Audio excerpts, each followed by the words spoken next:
Bon, avant tout, je suis un artiste, je suis musicien, je fais du rap.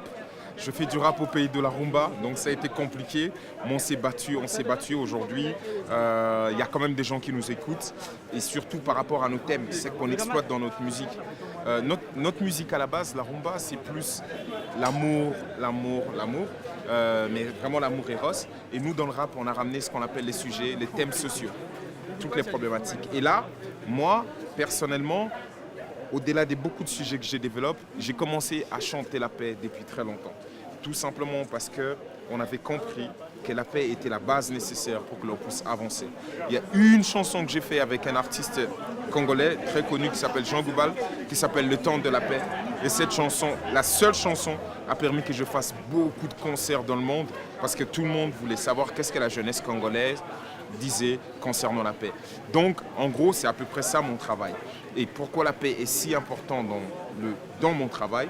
Parce que j'ai compris, peut-être avant certains ou peut-être avec certains, que la violence n'engendre que la violence.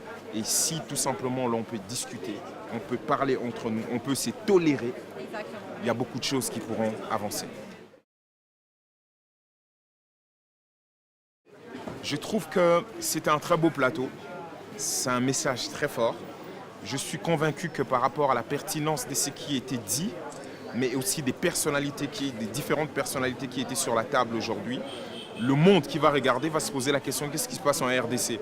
Au moins pour la première fois, on ne dit pas ah ben tiens, venez nous aider, ah les enfants enfin, on sait si. Non, la RDC est en train de se préparer, de pouvoir célébrer en grand la paix.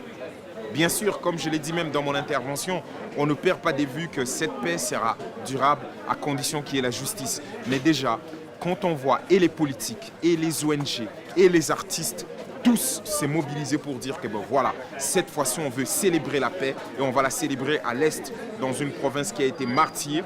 J'en suis convaincu que le monde entier qui va regarder va dire « Waouh, il se passe des choses ». À Kon, il parle, il se passe des choses au Congo et là, il se passe des choses positives.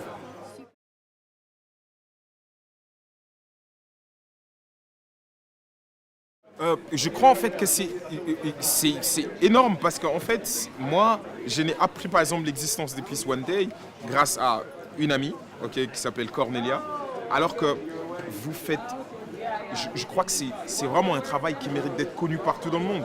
Mais c'est s'y prouve réellement qu'on est un pays en guerre ou qui a été longtemps en guerre où il y a encore des poches de résistance parce que c'est un travail wonderful comme on dit, c'est vraiment un travail fabuleux de faire en sorte de connecter les gens et surtout de pouvoir célébrer la paix, montrer qu'en fait avec la paix on peut attirer l'attention des autres et la paix c'est pas seulement le fait de le dire mais c'est vraiment plus qu'une attitude mais c'est un engagement qui est sincère pour certains et je trouve que le travail que vous faites c'est un travail très louable.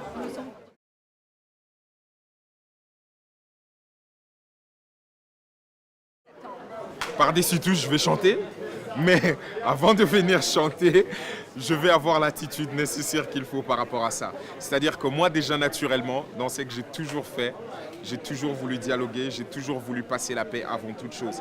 Donc, ça sera déjà une très belle journée. Mais pour moi, au-delà que ça reste la journée focus, comme on dit, mais pour moi, la paix, c'est quelque chose qui devait être célébré tous les jours. Tellement tous les jours que même le 21, ça ne sera pas tellement spécial pour moi parce que je serai dans mon rôle.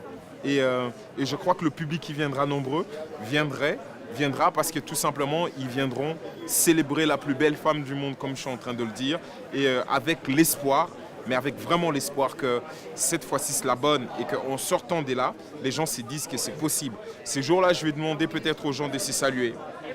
Donc, je vais dire vraiment, ça va peut-être être un concert en plein air et on va dire aux gens de se saluer comme à l'église et de voir si c'est possible. Et même s'ils veulent, ils s'échangent de numéros. Tu vois, on va dire aux gens de s'échanger de numéros pour continuer à rester en contact et faire évoluer les mentalités.